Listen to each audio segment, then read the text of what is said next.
Hi, I'm Connor Mann. Welcome to the first episode of the Slideways podcast, where we cover grassroots dirt racing across the central region of Pennsylvania. So, a little bit about me before we start the show. I race in the semi-late division at Hidden Valley Speedway in Clearfield, Pennsylvania. This is my first full season racing after two partial seasons of getting my feet wet. I have a Swartz Extreme chassis with a little baby power plant in it, and we do the best we can balling on a small team budget. I am a first generation driver, and I'm really learning things as I go. I'm really grateful for the help other drivers in my class offer me. We really are like a family when we aren't competing out on the track. But not everyone gets to see that camaraderie. And that's why I set out on this podcasting journey as a way to bridge the gap between older generations of racing and younger generation, looking further in and to get information out to the public for our fans that they might not get normally. So without further ado, let's sit back, strap in, and start the episode. Welcome to the first episode of our podcast. Today I'm at Hidden Valley Speedway, which is the track I call home. And today we're honored to have Dan Savino, the owner and promoter of Hidden Valley Speedway, as our guest. Dan, welcome. Well, thank you, Connor.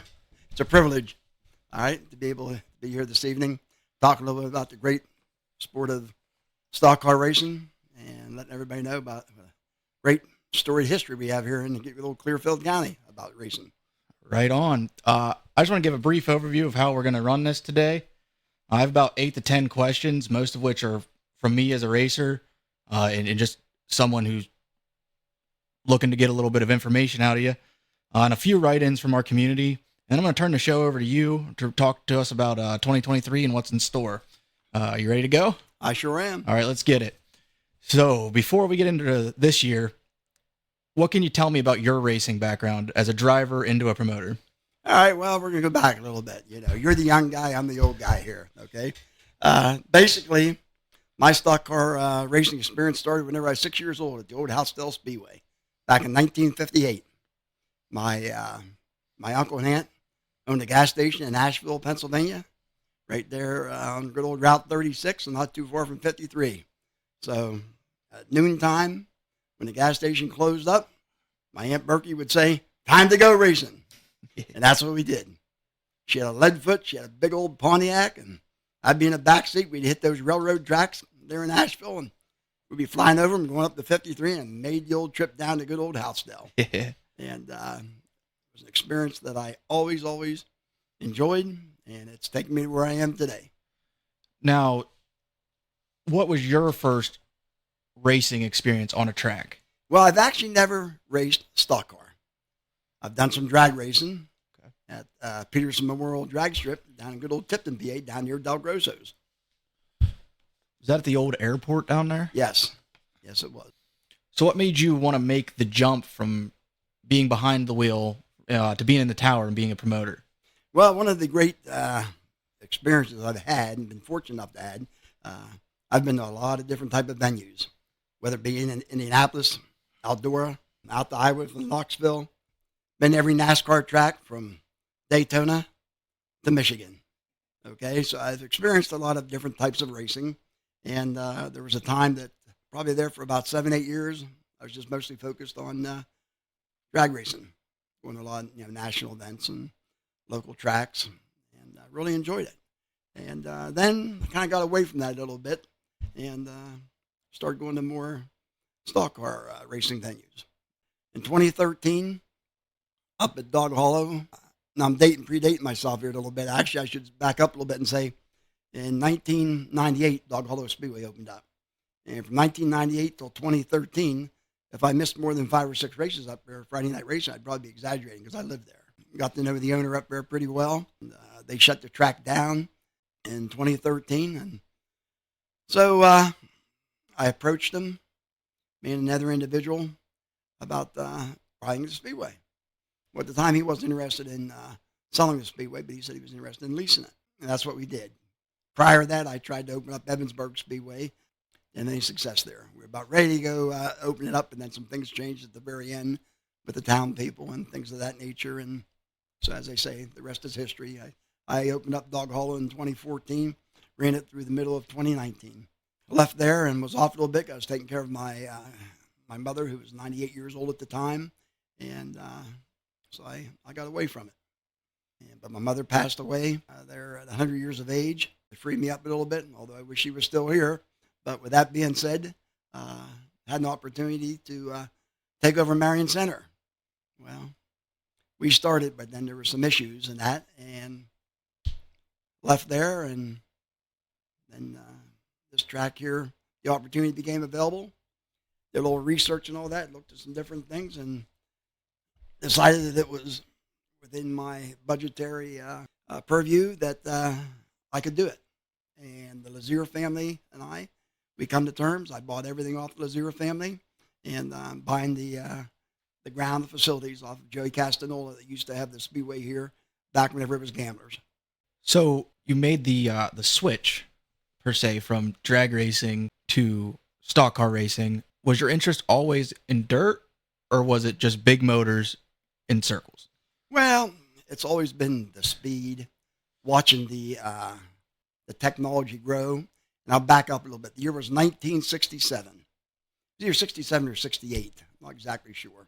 I had a friend of mine that was going up to the local grade here in Clearfield County, Clay Houston, and Bob Schote and Irv Frankhauser. And he'd be going up there. He traveled from Bellwood several times a week, going up there, just cleaning up the garage, hanging out. And this one day he said to me, he said, "Hey, why don't you come up?" So I went along with him and got to meet Clayt, who was just an ultimate human being. Loved that man. And got to meet Bob Schote, and Irv Frankhauser, who to me at the time was just so far ahead of everybody kind of in the area. Got to enjoy a lot of great racing, learned a lot back then. I'll tell you a real quick story. If you spoke to Irv Frankhauser today, he'd tell you, all right, that my nickname was Wrong Way Dan. And at Marion Center, we're on the outside, and Clay had just went out and ran a heat race. And my friend Bill said, "Well, Dan, whenever he comes in, we got to get this car jacked up and change the gears." I said, "Okay." So we come in, got the car jacked up.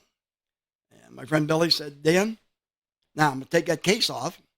Now you got to watch, that oil's going to be hot." I said, "Okay." And he said, "We're going to be changing gears." I said, "All right." Well, come in, got the case off, and he hauled it up with Irv for the gears. Irv hands down a plastic case, and there's some gears in there. So I put them on. Well, he hauled it up. "Hey, you want to check this out?" And so Irv looked down under the car and said, "Who's the dumb blah, blah, blah that put them gears in backwards?" I said, "That's me." And so that name has stuck with me for all these years, Wrong Way Dan. But I learned from it, never do that again. But I had such a strong desire. I loved the dirt track racing. And that's what kind of really got me hooked early. I can relate to Wrong Way Dan because obviously you've seen me out here, but everybody who listens has seen me out here.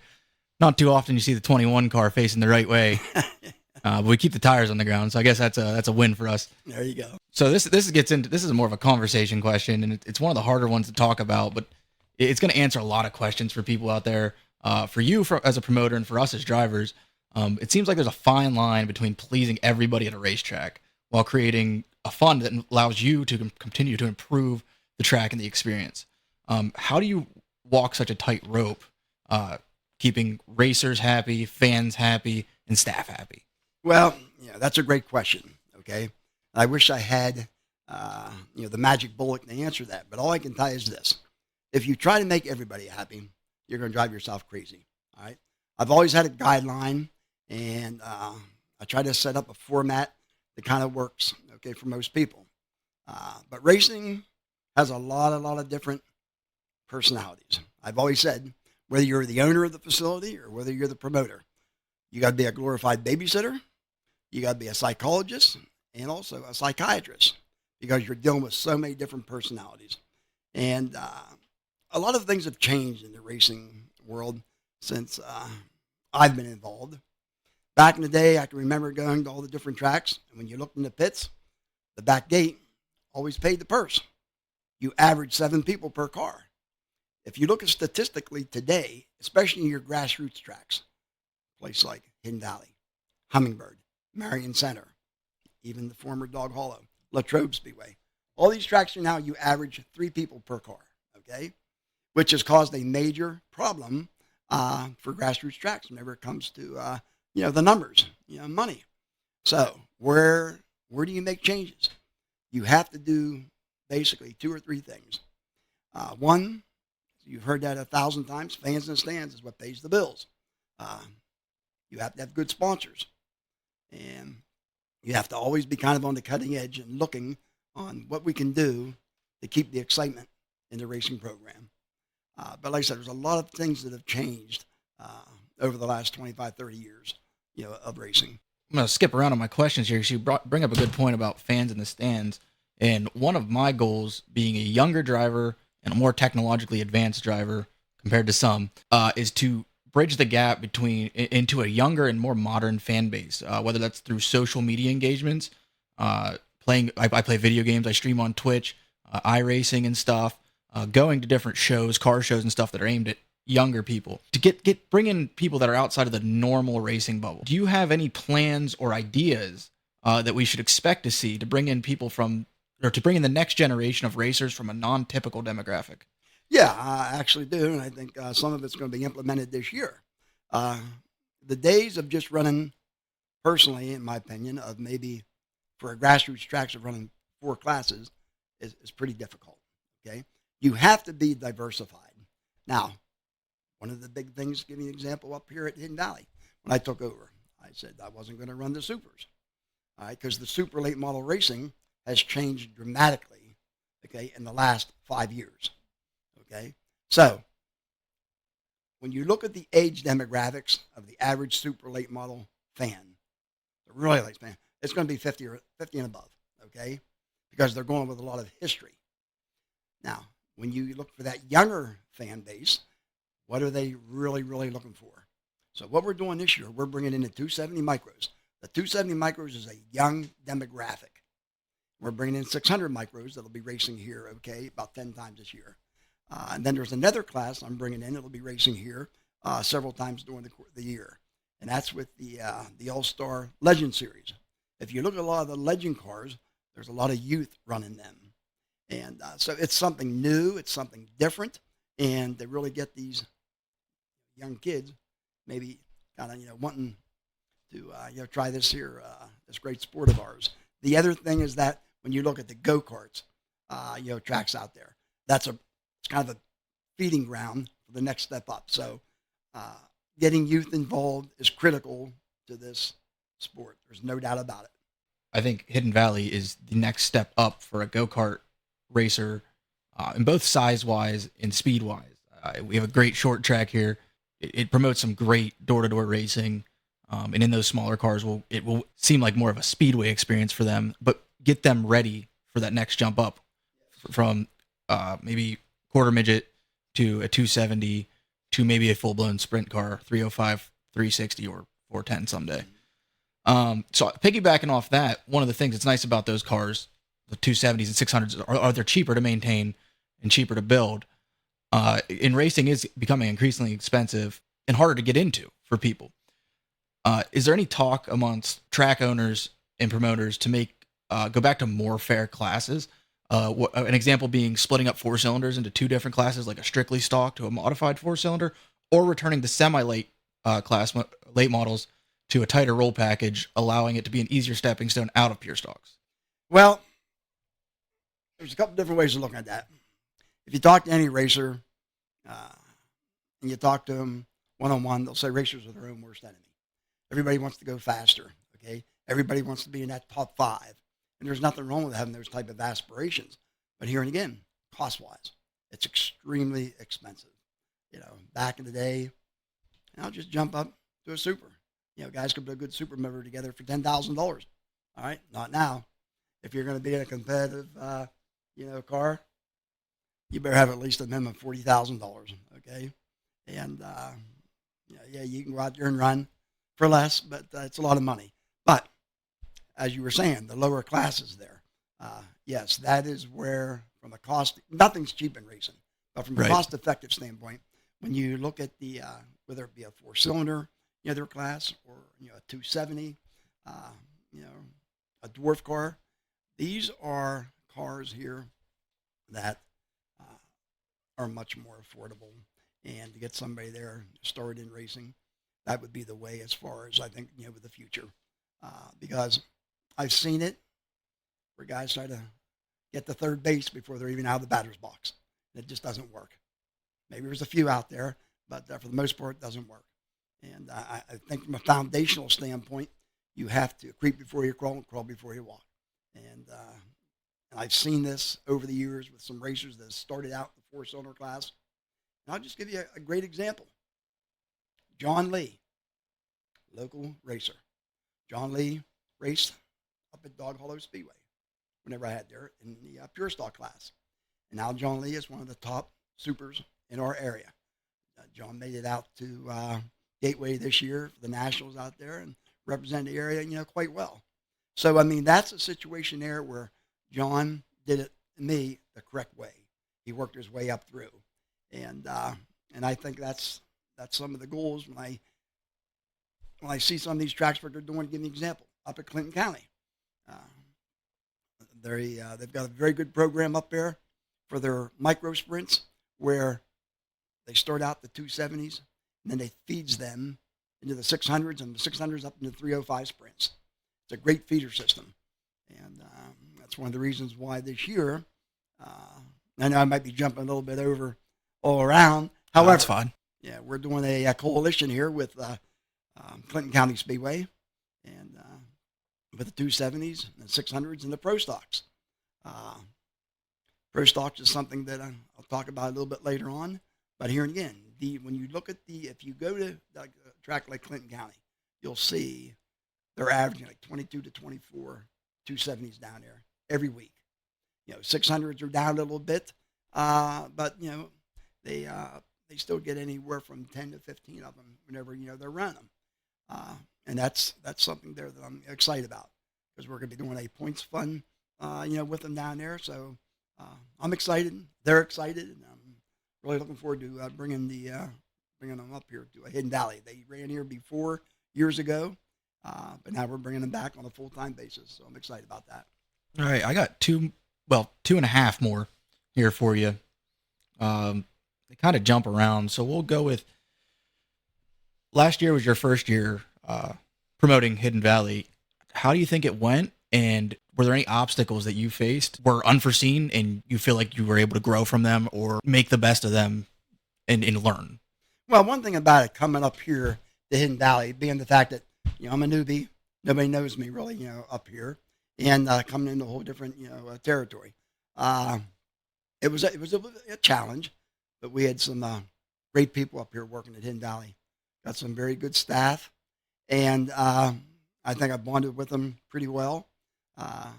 There's always issues, that to deal with, but overall, for my first year, I was very happy, and there were some ups and there were some downs. Started this thing here basically on my own as far as buying the track and all that, but I had some great help. My son helped tremendously up here, getting things going on some of our goals, because I tell everybody my whole thing up here is a 5-year plan. I have everything laid out, things I want to be able to do. Last year, one of the things we wanted to do is improve on the lighting in the pits, which we accomplished. My son's very talented whenever it comes to that type of stuff. That's what he does for a living, and he's able to accomplish that. The parking lot here was always a disaster, extremely dark, unsafe. Now it's lit up like a Christmas tree, okay? And just the other thing was that I put a brand new ticket office in, and from a safety standpoint, because the way things were done before, it was pretty dangerous in my opinion. Right. So that was one of the goals that we were able to accomplish, and I was very happy about that. Okay, and the last question and a half, two questions are from other racers in the community. One is, are we looking at any changes to surface this year? It kind of piggyback goes into our plans for 2023. Are there any changes in the track surface? Absolutely. Well, last year, the first things I did when I got up there, I reclayed the track. Right. Okay. Wasn't able to get quite as much on as I wanted to. Okay. But if you talk to the majority of the racers, they'll say this track is extremely smooth, multi-groove, and there's some great racing, with it. One of the issues up here that I had to deal with was that we were blessed the fact that we had great weather last year. But with that being said, we have a pond here. We get all our water, as far as watering the track, it's natural fed, as far as by Mother Nature. Right. If it doesn't rain, we got no water. And there was a 7-week period of time there that we had zero rain, and the pond basically dried up. So fortunately, 500 yards away on another person's property, there's a pond down there, and they let us transport, water. But it was difficult, very difficult. But that took place probably for about 2 weeks, and it created a little bit of issues, especially on turns 3 and 4. But we was able to work through that. I have a fantastic track prep man, Dan Bauman, who takes care of Lernerville, and Billy Quirkle. Billy's worked up here at Hidden Valley for years, doing track work and making sure things are all the way they need to be for a good performance. And but now to answer the second part of that question is that yes, we'll be putting a lot more clay here on the track, for this year.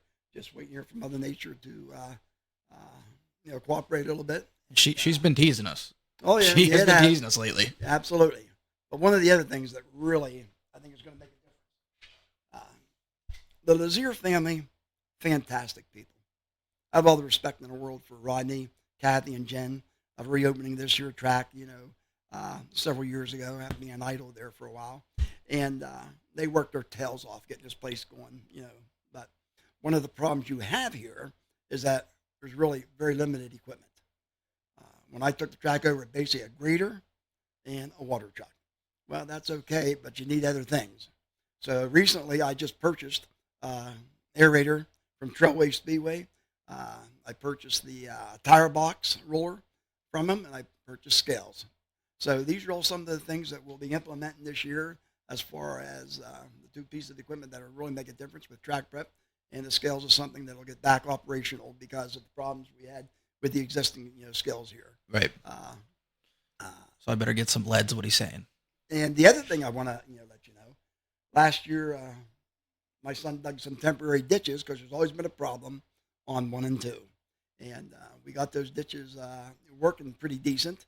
We was able to divert the water coming off of 1 and 2 a lot better. Now this year what we're going to be able to do, because we was able to find the line, the pipe that goes underneath the track. So we was able to get that opened up, and it's working beautiful now as far as taking water off of the track. So once weather breaks here, the ditches will be all cleaned out. We'll rip wrap them and tie everything together as far as to that line that goes under the track. Next year I'm going to do a few other different things as far as for drainage, but for this year that's what we're going to work on. And then the last fan question, driver question, before I turn it over to you and we get talking about what really matters, which is racing here in a couple of months. Mm-hmm. Are we expecting a banquet this year? Well, that's something there that I hope to be able to make an announcement here within the next week to 10 days. The announcement, I'm hoping that we can do it. If we do, it'll be before race season. But it's like anything else. I spent a lot of money last year, okay, and I was happy with the year. The community up here is fantastic. But like you had said something earlier, we got to get a lot more fans in the stand. Right. There's only so much money, and I come up into here that there was very little sponsorship, but we're working on that. And I was happy with what I was able to get, but we're working on it more now. So hopefully this year will even be a little bit better. What's important for everybody to listening to remember is we're coming off of COVID, which is unforeseen in your time, obviously in my time. The things it's done to supply chains, tires, the things it's done to parts. And I honestly think it's responsible for a lot more people getting into cars and then also creating more shortages, right? I bought my car on a whim during COVID because I was bored. I saw another local driver down the road had his car out washing it. I said, hey, what's that? And I went and bought it. Uh-huh. It's just important to remember that we're coming off of some really unforeseen circumstances that are out of your control. We like to blame you as drivers because it's out of our control. So the first thing you do is blame someone else. But it really does seem like everything's up from here. Well, I think every driver should take an educational course on what it costs to run a racetrack. It is unbelievable. And if I've heard it once, I've heard it 1,000 times. Oh, Dan, Port does this, Port does that. Lernerville does this, Lernerville does that. I said, you're absolutely right. Steve O'Neill is a very good friend of mine. Steve is the head promoter manager down at Port Royal. Okay, and we talk occasionally. And it's funny when you look at the demographics of Port Royal. Within an hour and a half, 2 hours, you got 2.5 million people. Okay, take Lernerville, Pittsburgh market, Tri-City over there. All right, you got close to 1.5 million people. It's a whole different ball game. I can think of one particular sponsor at Lernerville that gives them $40,000 a year. If that happened here, you'd see one heck of a difference. But it's that's just one of the things that it takes a tremendous amount of money, and I don't want to be crying all the time about money, but that's just it. It does. When you stop to figure out what it costs in your insurance, okay, which is just astronomical compared to what I was paying several years ago up at Dog Hollow. The whole insurance market has changed in the last 5 years. It used to be that they come in, they check your facility all out, and you would pay a weekly premium, okay, per race. If you had a certain time where you could call that race off if Mother Nature didn't look good. It doesn't work that way anymore. Okay, now when you're after they come in, they do your evaluation and everything. You have to be able to pay a third of that policy right up front. All right, and then what they do, they amortize that, okay, over a period of weeks, and it's a lot higher than what it used to be. But with that being said, that's just all upfront money. And one thing we're a little fortunate here is that we have 120 parking spaces, so that gives you a lot of nice startup money here, okay, as far as to take care of a lot of these upfront, their costs. But between that, the electricity costs, up here, just everything that goes in to run the track, the maintenance, and all your workers. Like I said, there's a list of about 20 things as far as to take care of on a weekly basis. And I'm not going to bore people, with that, but like I'm saying, it takes a lot. And then the fact that, like I said, payouts. So Dan, can you increase the payout? Can you do this, do that? I say, yeah, that can be done. Get me more cars. Butts and Get seats. me more people. Okay. And that, for those listening, that's not an absurd way to put it. When I sell my sponsorship, granted, I'm a mid-pack racer. I'm not winning out here winning features. When I sell my sponsorships, I'm looking to cover the beginning of the year rebuild, fuel, and the first 4 weeks of tires. That's it. I'm out here racing for the rest. We as racers are doing very similar things. The money's tight, all the same. One of the most popular sayings in racing is to become a millionaire racing, you start out a billionaire. But this track, for people who listen that haven't come here or haven't been here in a while, it's great door-to-door racing. It's what grass racing should be. It's not super speedway. You don't have Kyle Larson ripping the top line. You have guys elbows up, beating and banging respectfully. In what's always there's not a lap that isn't action packed. But that's my spiel on the track, my questions. So now we're gonna turn it over to Dan here, and he's gonna get us going on 2023, and I'm gonna get goosebumps because I'm ready to go. Well, hey, thank you very much. I enjoyed the questions, and I'll just back up a little bit. 2022, our goals were, better lighting, getting the track reclayed, and a few other things. And, we accomplished everything that we basically kind of, set out for. Now, what's the goals for 2023? Making little changes as far as in some classes. The other thing is that one of my goals was getting some better, track prep equipment, which we have now, reclaying the track. And last year, I didn't spend a lot of time down in the pits. All right. This year, that'll be different. I'll have a lady handle it because last year I want to make sure there was no money issues or anything like that there at all, and make sure everything got taken care of. So I spent most of my time up here, in my office, and things went pretty smoothly as far as that. There's a few nights it was a little bit late getting payouts. They're out, but things happen. And but for the most part, I thought we did pretty well. And the other thing I'd like to try and really try and do this year is create the show as far as a little bit more efficiency. Now, there's always going to be certain things that happen, but the fact that we're running, 6 classes, here, we got the small block modifieds, we've got the 358 Semblates, we got the pure stocks, we got the 270 micros, the 4 cylinders, and the pro stocks. Pro stocks is a class that I'm hoping that grows. I eliminated the Penn Ohio street stocks, and while we're here, I'm just going to put it right out there. Okay. Last year, whenever I had the meeting, a lot of people say, "Hey, Dan, don't eliminate the pro stocks or the Penn Ohio series." I said, "Well, guys, it's like this. When you only have 4 or 5 cars, it's pretty hard to run a show, and it's a money-losing operation." I said, "But here's what I'm going to do. You guys tell me you're going to have this many cars, that many cars, or whatever. I'm going to give you 4 weeks to see what happens." So at the end of 4 weeks, I decided, you know what? I'm going to give them 2 more weeks because there was no growth. I gave them 2 more weeks. And so basically what I gave the guys the option was I got 3 choices. Eliminate you completely, cut the pay, or run you every other week. And the general consensus was cut the pay. So that's what I did. The class never grew. The only time we had more cars here was whenever like maybe Hummingbird wasn't running them or Marion Center wasn't running them. So that class cost me a little over $5,000. But here's the whole thing I want to emphasize. I kept my word. Any racer really knows me knows I keep my word. Okay. Now, there's a lot of stuff goes out there in the racing community. All right. That maybe I'm a hard ass. I don't think I'm a hard ass at all. But this is a business. Okay. No one's feeding my wallet.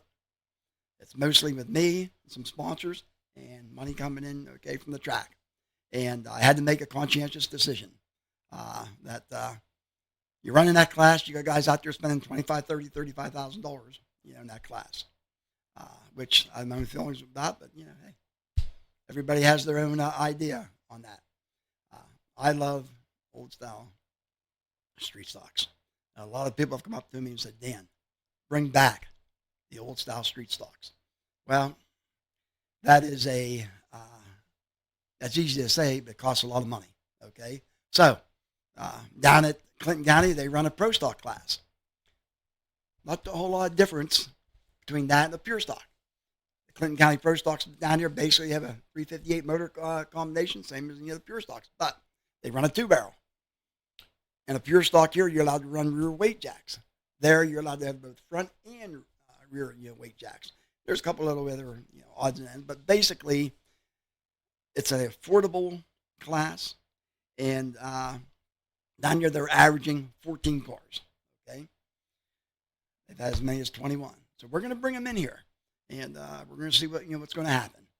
And I'm hoping that the pure stock class can grow also. I know of three new pure stocks that are being built that are coming here, so that's a positive thing. And we'll see what happens between the two, classes, with them. The 270s, as I touched on a little earlier, really excited about that. The 600s put on a big show. Got a couple of cars from over in the Pittsburgh area that have called me. They want to come here and run whenever the 600s are running. But I think that the fans who maybe haven't seen too much about, watch the micros run, they're going to be really excited. But the other thing will be with the All-Star Legends.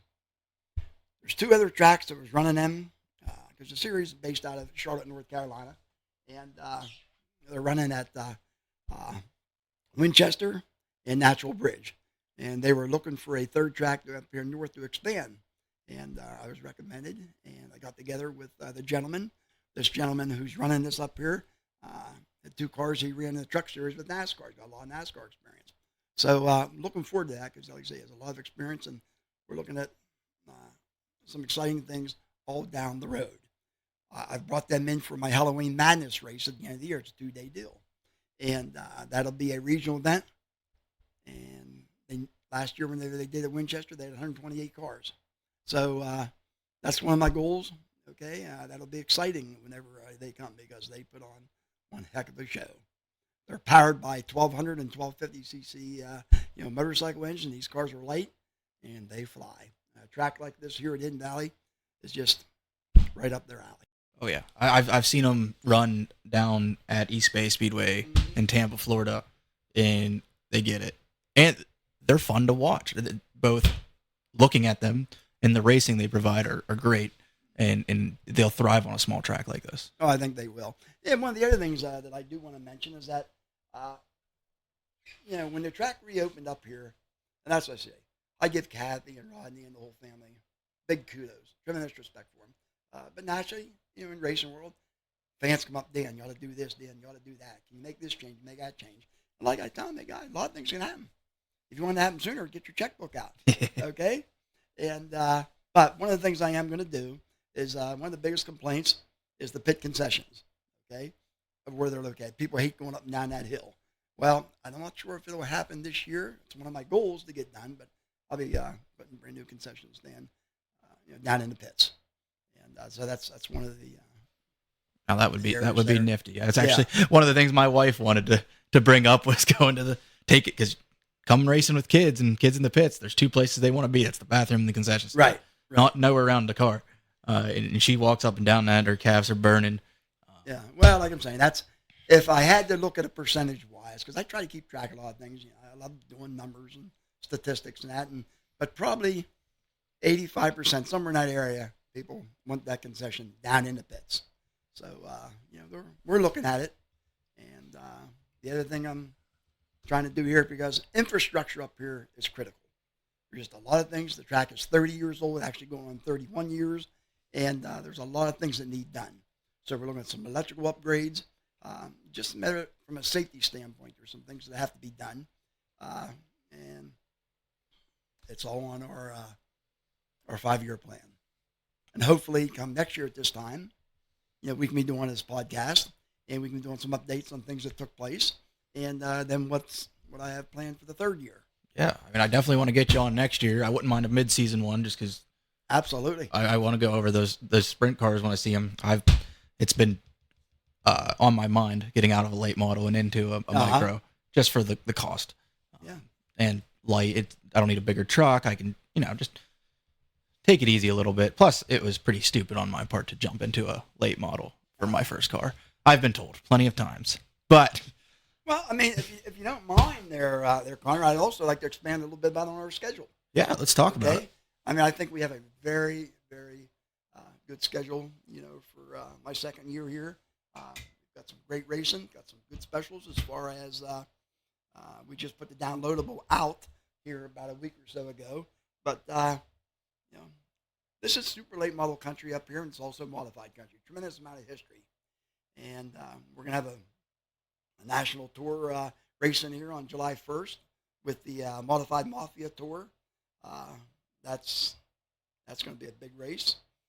Also, you have the, as you can see in the background here, one of the greatest racers in this area, unfortunately, and that's Sean Cheats McGarvey. We'll have our memorial for him here over Memorial Day weekend. The Mafia Modified Tour race will be on July 1st. Big fireworks show. We had a great fireworks show last year, bringing the same company back, for this year. We're going to have a show in August. It's called the Rumble in the Valley. Last year was a one-day event, and we put it together, fairly quick, and we were happy with it. We had some drivers here from Missouri last year, some from Delaware, Virginia. Wow, this year it has just taken off, unbelievable. I believe right now there's something like 14 states represented. We have over 70 vintage modifieds that have already pre-entered. There'll be late models here. There'll be sportsmen. There'll be modifieds in the modified, their class. Then there's going to be some stock. But we've got people from Texas, Florida, Missouri, Delaware, Virginia, Ohio, New York. I mean, it's going to be a big, big show. So really happy and excited about that. And then there's also in the area, Jim Kirkwood, Dingo as he's known, has started the old school vintage racing series. And that's something we're really excited about, where they'll have their first race up here on the weekend of the Bud Garvey Car Show, which is always the last weekend, there in July.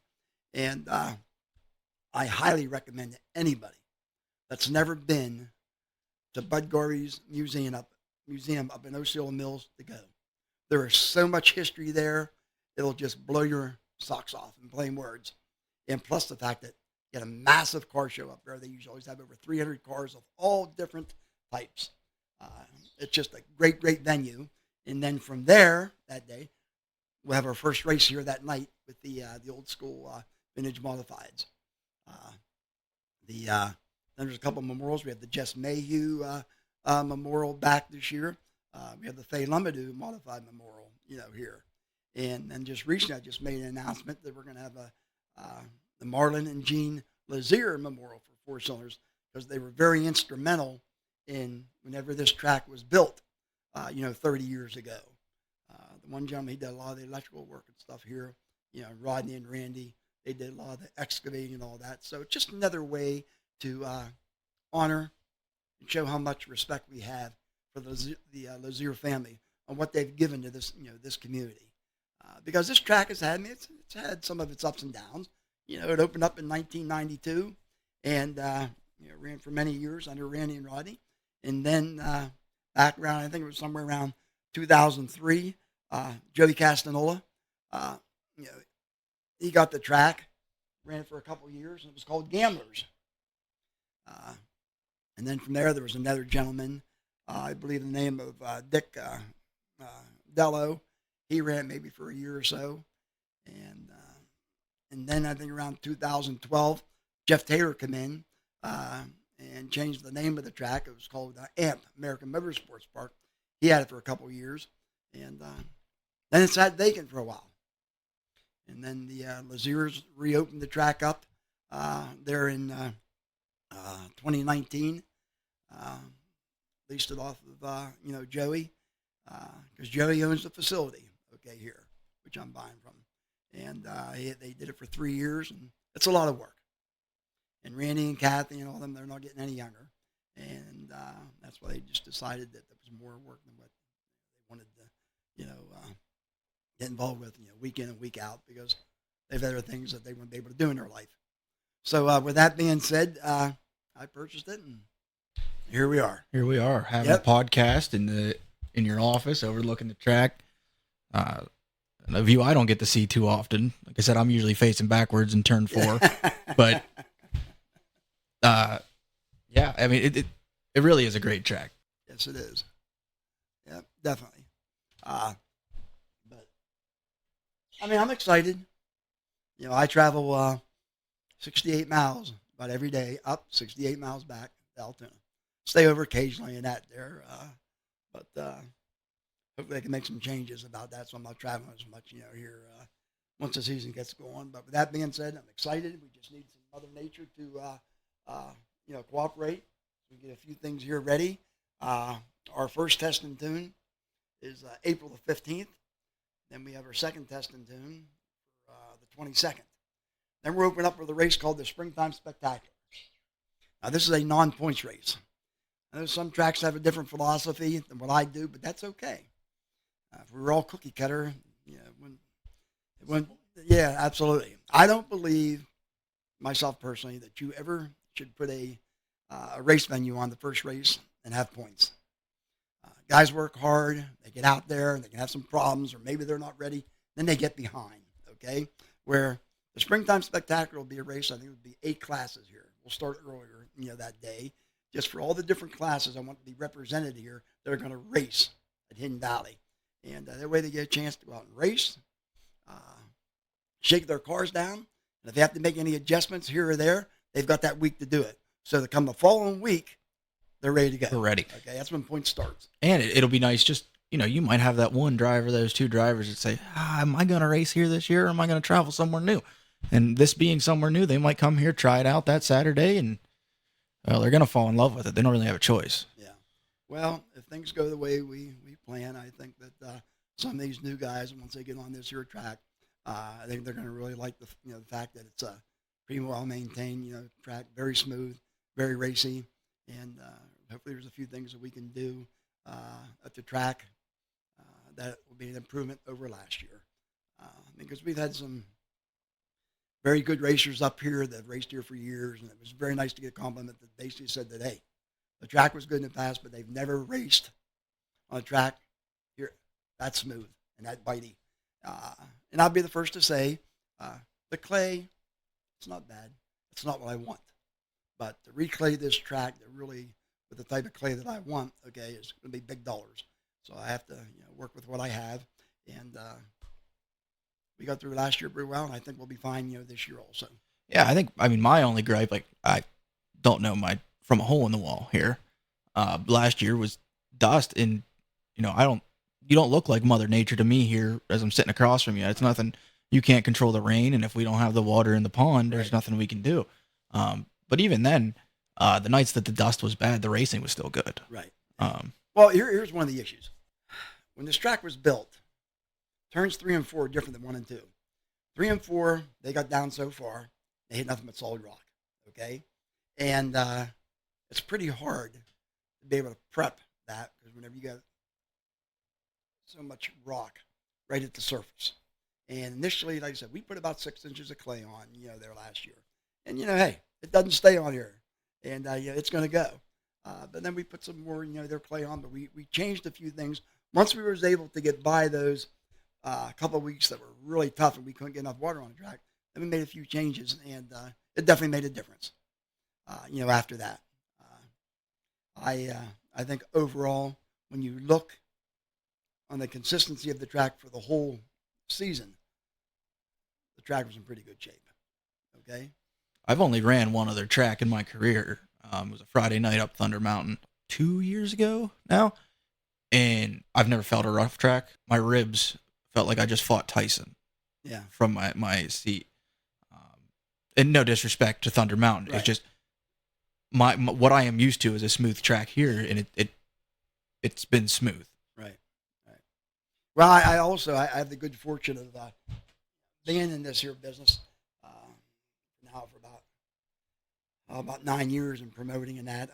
I've made some very good friends with some top supers. And last year we was able to rent the track out to some of them. They didn't run here because they're down east. And they fell in love with the track. They loved the smoothness of it. And no matter where it was, whether they were down low, in the middle, on the top. And that's why I know we have something here. We just got to continue, to fine tune it. And I mean, when you have guys that have won big time championships and some of the top tracks come up and say, hey, this is great, very smooth, love the bite, whatever you're doing, keep on doing it, because the racers should really, really appreciate, what they have here. And I mean, like I said, I've got a lot of respect for the racers here. And I think if we can continue to grow, I think it'll be just fine. I mean, there's nights, like I said, that it gets a little crazy. Some things happen. It's all in how you control your emotions. That's what I've always tried to tell people. Take 5 minutes. Get that adrenaline out of your system. Just settle down, okay? We will handle it. Now, did we make some mistakes last year? Absolutely. Okay, absolutely. But that is where we're going to continue to try and improve. But all I ever, ask of the people, if there's a problem, go through the proper channels. Handle it professionally. You got a lot of people watching here. You got young kids watching here. And when you kind of lose your cool and go a little crazy, that's not really a good example to be shown, okay, to the fans, or to the young and upcoming future racers.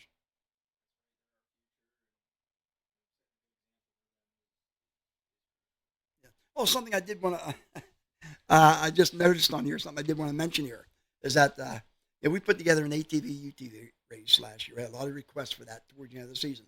And I was very happy with the turnout. Well, this year we have 3. So that's something there that I know they're happy about. I'm happy about. And so that's what I'm saying. There's a little bit of diversity, here this year. And but here's the big thing. As I'm thinking, it could be made later on tonight. But if not tonight, it'll be definitely made over the weekend. Gonna have a big announcement for something a lot of fans have asked about for the weekend of June. I think it's 25th, 26th, the Firecracker weekend. Now, I will not be racing any stock cars on that particular weekend. I have a lot of respect for, like I said, Lernerville and my track prep man over there. So out of respect to them, we won't be doing anything. It's going to be in competition, there as far as for that. Plus, like I said, a lot of people love going to the Firecracker. So that, that's fine. I love going over there, also, but I also have a business here to run, and I have an opportunity to bring something in here. And so I can tell everybody, stay tuned, that we'll be making that announcement. And I think a lot of people. Yeah, there's a good chance you already heard this announcement because this is going to come out Monday. So we're recording on a Friday. Maybe not. We'll see. I know nothing.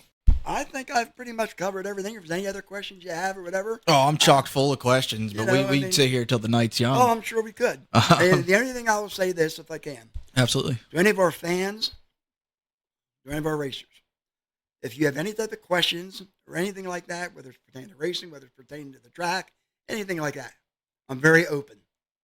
Okay? You can reach me anytime. And, it gets busy up here at times. If I don't answer you right away, that particular day, I'll get back in touch with you within 24 to 48 hours at the most because your input's very important to me. This track isn't about me. I love motorsports, okay? But I want something that I can really bring to the community here. And I'm looking forward to, I'm not a short-term person. I'm long-term. I want something that this place here, can grow and be a real good asset, to this great area. All right. Well, thank you, Dan, for joining me today on the first episode of the Slideways podcast. It was a pleasure to have you. And from all of us at Connerman Racing, we wish you the best this upcoming season. And, of course, we'll be seeing you out there. Absolutely. Thank you for having me. I really appreciate being part of it. And who knows? Maybe mid-season we can do another one. I'm fine with that. There we go, buddy. Thank you. Yes, sir. Okay, so we're back in the studio to recap the episode. I hope I was able to ask the questions that you as listeners wanted answers to. Dan was a great guest, and it was insightful to hear him not only talk about the history and running our track, but some of the history of local drivers and other venues.